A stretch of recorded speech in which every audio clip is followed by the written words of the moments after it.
start with my own journey to this area.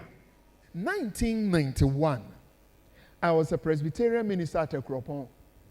And during that year, Ojra, I was sitting close by Reverend Professor Kwame Diakon, who has been called to glory. Now, those days, during communion, we're having part 1 and part 2. Part 1 for all church members.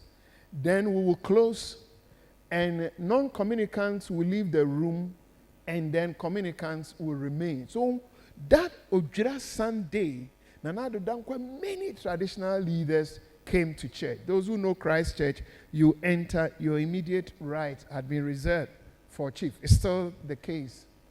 And when they were leaving at the end of the first part, Professor Bediako asked me, he called me Kwabna. Kwabna, do you think all these people will go to hell? The chiefs, queen mothers, traditional leaders who were leaving the room, do you think all of them will go to hell?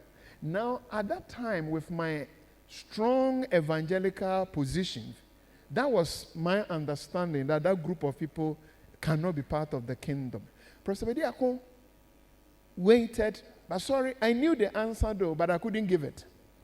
And so he took a deep breath and said, let's find better means of engaging. The church must find better means of engaging with traditional leaders, rather than the position we have taken that suggests that they are above grace, they are above redemption, and therefore they cannot be saved.